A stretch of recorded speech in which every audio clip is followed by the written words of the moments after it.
Hello social psychology students. This video is focused on your final project. At this point, you've already completed both milestone assignments, the literature review draft, which was due in Module 3, and the research design, which was due in Module 5. This final project will be due at the conclusion of Module 7. I would like to reiterate that the final project submission, the research investigation, consists of a hypothetical study. You are not actually carrying out any research investigation, just designing one because your study has not sought approval from SNUCOSY's Institutional Review Board, or IRB. Therefore, you are not allowed to develop a study involving human subjects and collect data. The good news about this final project is that you've already done most of the work. You've already conducted a literature review examining the research that was presented in the course, including 5 articles, 3 of which were provided for you, and 2 related articles that you found on your own. You've also completed the gap worksheet to identify a potential research gap that you could theoretically investigate. Similar to social psychologists in the field, you have the opportunity with this research investigation project to combine your personal perspective, your personal preferences for research designs, your own research question, built on the foundation of the empirical research that you reviewed, to develop a hypothetical study. This is exactly what social psychologists do when conducting research. This prompt provides a concise overview of the expectations for the final project, which should come as no surprise because you've already been working on these components. Your literature review will inform the context for your study, including the classic and current foundational research, those 5 articles. Based on those 5 articles, you're also going to consider the ethics involved within research, within conducting your own study, and the ethical implications of the studies that you reviewed.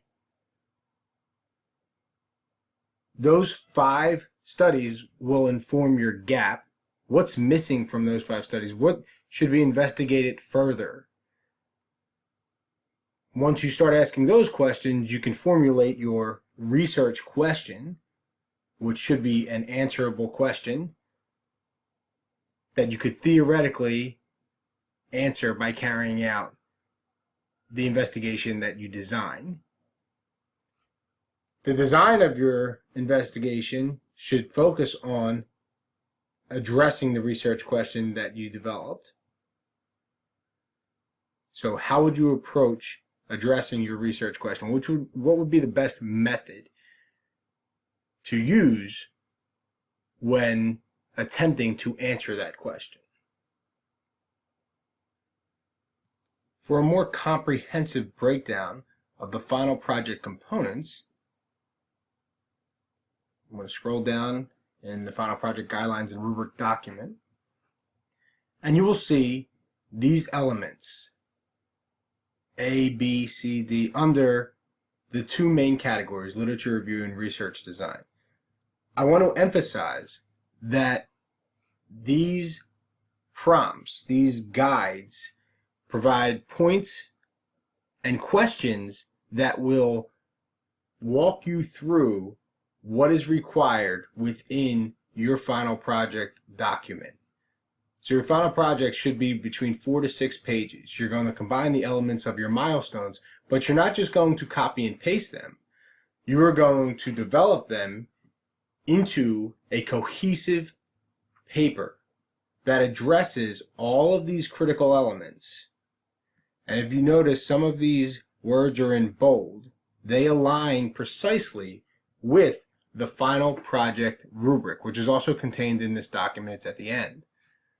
My recommendation is to have this document handy with you while you develop the components of your final project. After reviewing instructor feedback that you've received on your previous milestones, incorporate that feedback to further develop this final project submission.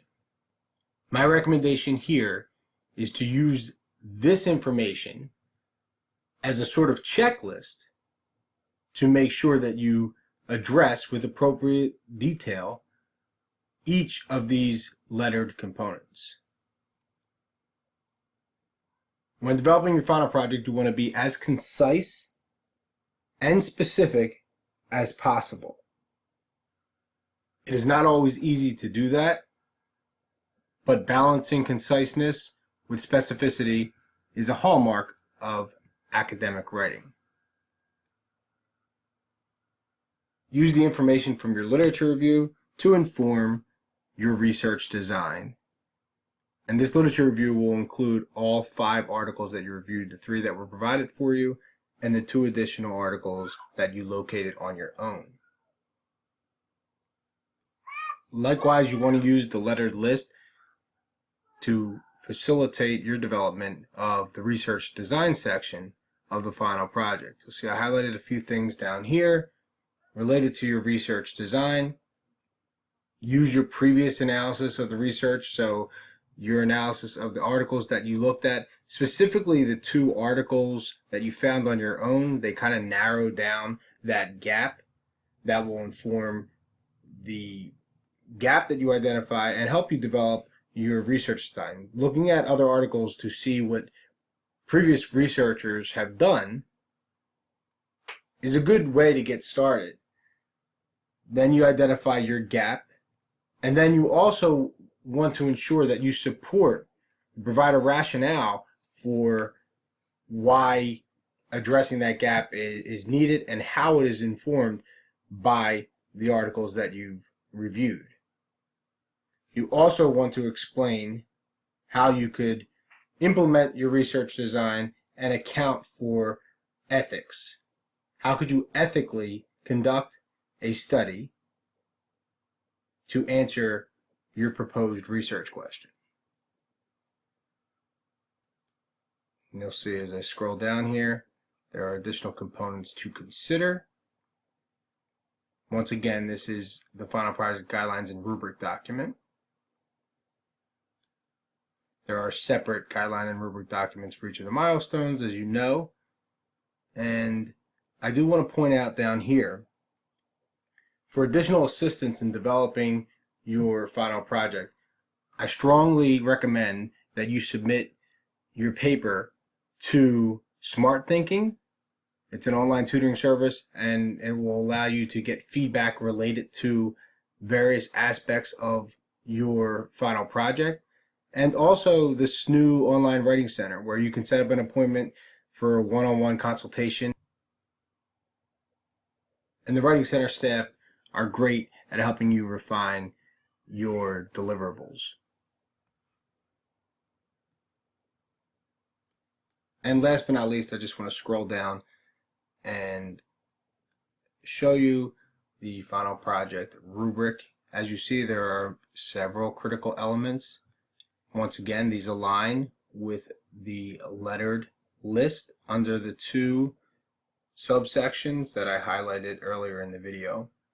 And your final submission should be 4 to 6 pages and in complete APA format. 12-point Times New Roman font and double space throughout. And double spacing includes the reference list. If you have any questions, feel free to reach out to your instructor. Good luck on putting this final project together.